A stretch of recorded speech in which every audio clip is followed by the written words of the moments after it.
Bom, pessoal, vamos ver esta aula aqui, que é a aula do... Nós vamos falar de raiva, infecções por vírus lentos, que é uma infecção por vírus lentos, e encefalites não vetoriais e doença priônica. Bem brevemente, para lembrar vocês dessas coisas. Essas três classes de doenças que podem ser consideradas virais, embora a doença priônica não seja absolutamente viral, mas elas são muito específicas e escapam um pouco do contexto dos vírus em geral, certo? Como a gente tem pouco tempo, não dá para dar todo esse negócio, então nós passamos para tentar isso daqui. Primeiro que eu vou falar é a raiva. A raiva é causada por um rabidovírus. É um vírus pequenininho, que tem muito pouco viroplasma e que se caracteriza por ter esta forma parecida com uma bala de revólver. O genoma é pequeno, tem 1, 2, 3, 4, 5, 6 proteínas somente, certo? E ele é um vírus com muito pouco viroplasma e envelopado. Ele tem uma camada lipídica em volta, onde fica esta proteína G, certo?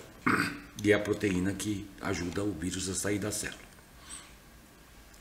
Como característica, ele é um RNA, um vírus RNA, tem muito vírus, cada um com muitos hospedeiros, e a sua classificação é dentro de uma família chamada Rabidoviridae, da grupo dos gênero dos lissavírus, incluindo o vírus da raiva, que tem 2 gêneros, né? O lissavírus e o vesiculovírus, que dá a estomatite vesicular de bovinos, certo?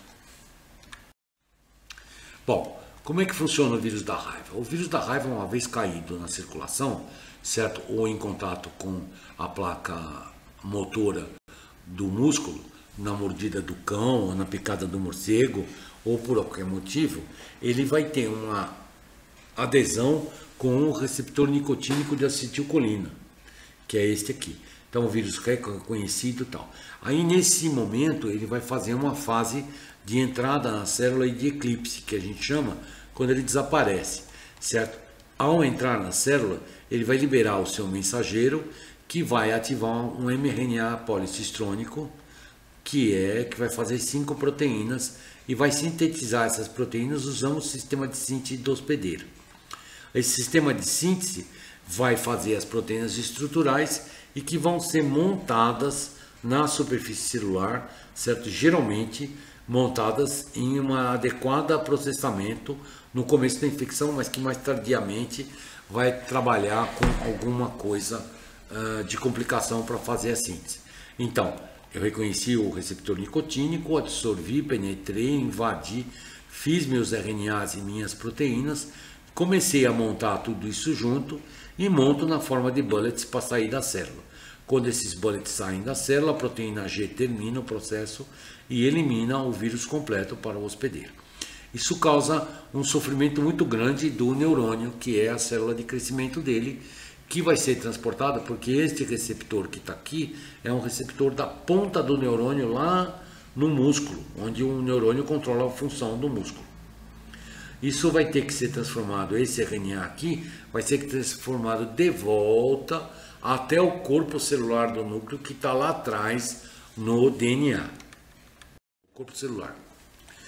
Bom, todos os animais em geral de sangue quente são suscetíveis ao vírus, mas os principais são os carnívoros. E de qual deles? Os mais idiotas, né?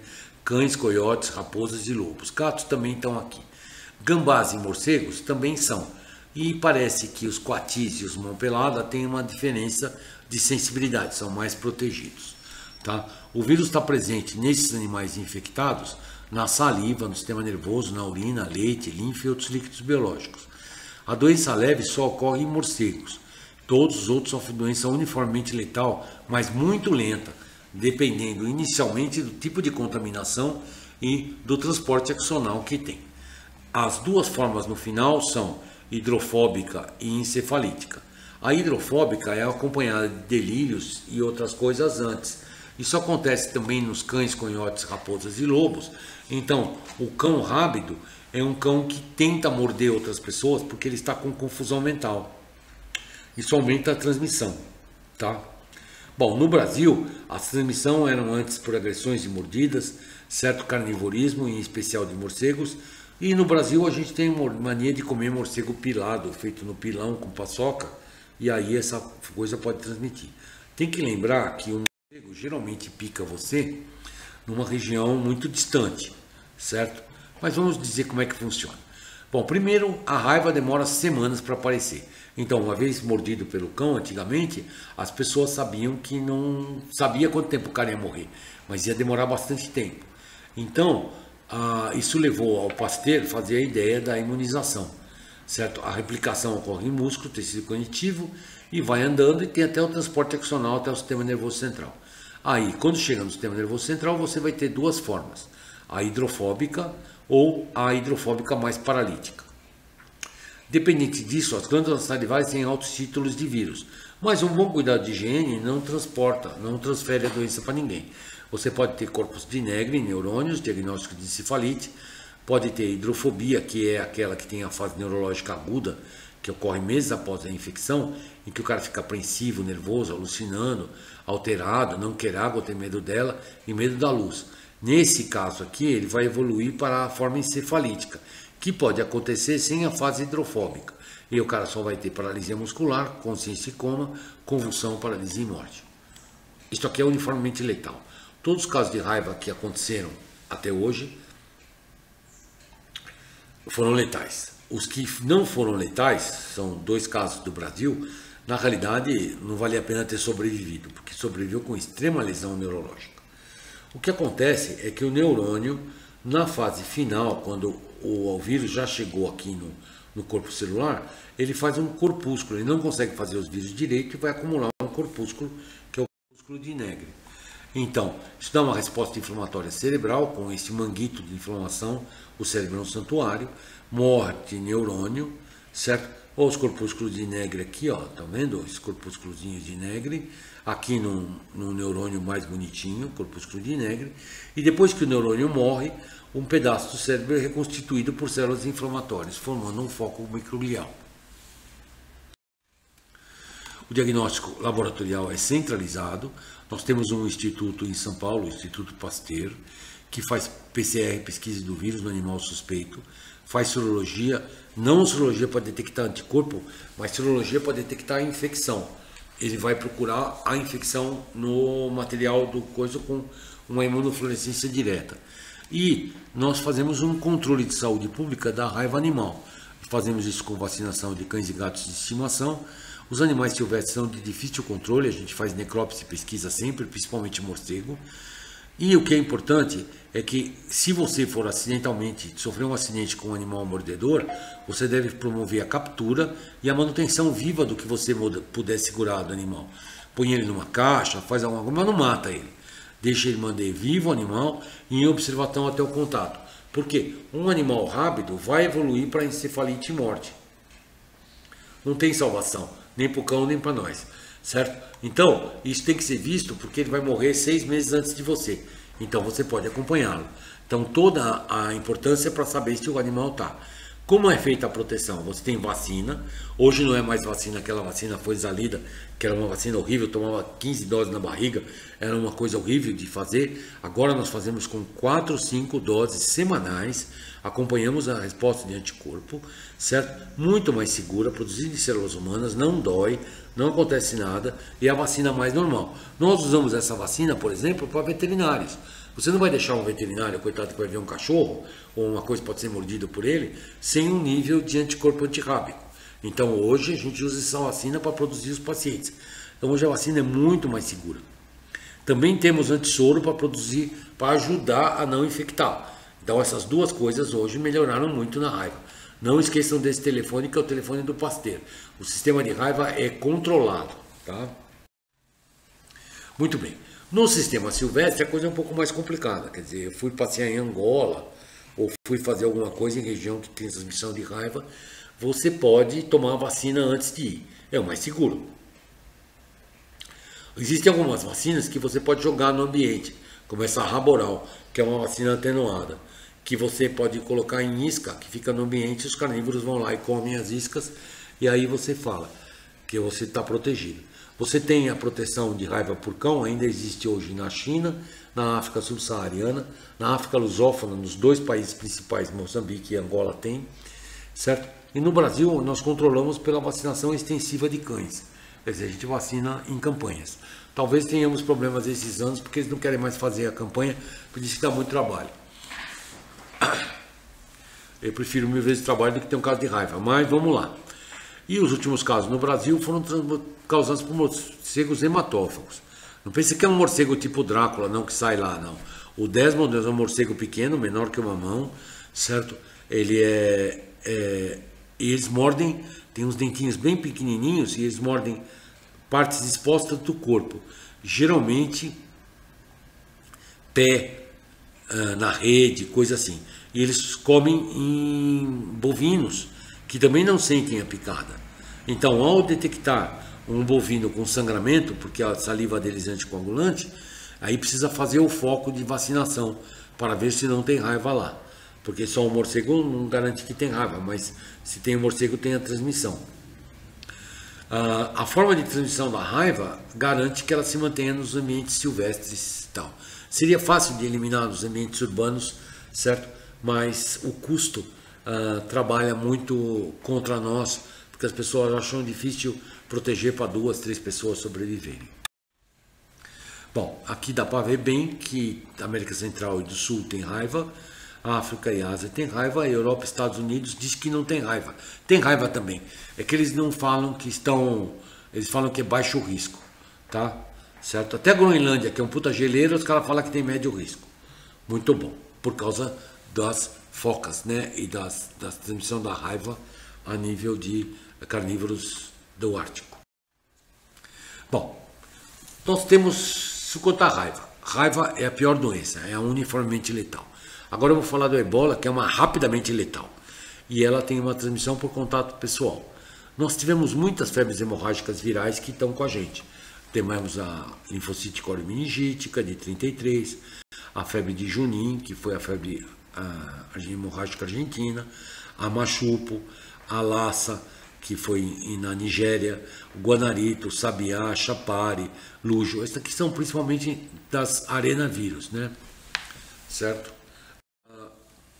Dos buniavírus, nós tivemos a febre do Vale do Rift, do Congo e da Crimeia e o rantavírus. O rantavírus tem no Brasil e tem em vários lugares, é uma relacionada a roedores. E os flavivírus transmitidos por carrapato, a encefalite, doença de Chiasanuro, febre de Alcurno e febre de Omsk.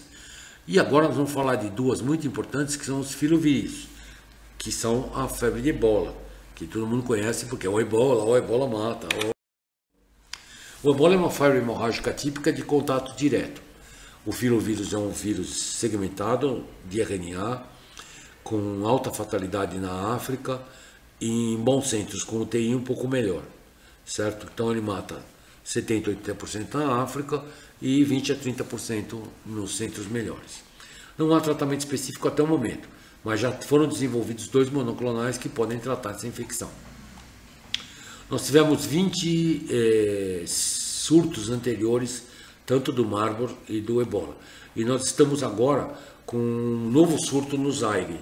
Nós tivemos um grande surto na África Ocidental há poucos anos, que deu um assusto mundial, mas agora nós estamos com o vírus. É um vírus muito ruim porque ele é por várias formas, né?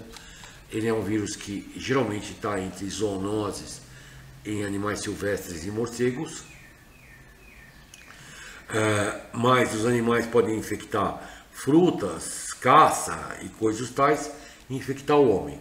Aí, depois que ele infecta o homem transmite entre homens de 2 jeitos. Se você não trata, não vai trabalhar com o doente, qualquer contato com o doente é muito importante, certo? Práticas de funeral antigas, aquelas que lavam o morto, bebem o morto, beijam o morto, faz as coisas, morto morreu, não toca nele, certo? Mas na África tinham essas tradições, certo? Grandes situações de morte. E finalmente o contrato tanto das equipes de saúde ou de outras pessoas com os doentes. Isso faz um risco muito alto para as equipes médicas e muito alto para os funerais. Tanto que foi conseguido convencer a África a fazer um funeral mais suave, sem contato com o corpo, e com equipes trabalhando com os mortos. Foi uma espécie de acordo que se fez para tentar resolver o problema. A patogênese do ebola é simples. Ele entra por algum contato com as células endoteliais e ele vai infectar as células endoteliais. As células endoteliais são as que separam os vasos sanguíneos, certo? Do sangue. E aí, acontecendo isso, você começa a ter uma alteração imunológica muito grave, uma cascata. Você vai ter coagulação intravascular disseminada, morte, choque, tudo. É muito ruim. É uma doença muito grave e muito rápida. E todo mundo transmite. Então, o vômito transmite, o sangue na veia também transmite e a sangramento gengival transmite. Tudo transmite, o vírus está no sangue. Bom, a informação importante é a viremia ocorre nos primeiros 10 dias de grande aumento, certo? E aqui a febre e os sintomas ocorrem nesta parte da viremia, certo? Depois aparece a resposta imune e aqui o cara deixa de ser convalescente. Mas tem várias formas de transmissão que nós não entendemos ainda. Parece que tem transmissão sexual, várias coisas que os caras conseguem, os que sobrevivem parece que transmitem por um tempo mais longo do que a gente imaginava. Pelo menos até uns 20 dias depois da infecção. Bom, para terminar, nós temos um outro grupo de doenças que não é uma doença viral, é a doença priônica, que os príons são proteínas autocatalíticas que se transformam novamente em proteínas.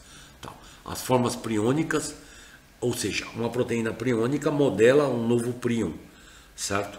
Que esse príon é incapaz de ser digerido pelo hospedeiro e vai formando de novo. Isso depende do aporte da proteína pré-priônica. Então, qualquer que seja a doença evolutiva do príon, ela vai depender da quanta síntese você tem dessa proteína nova.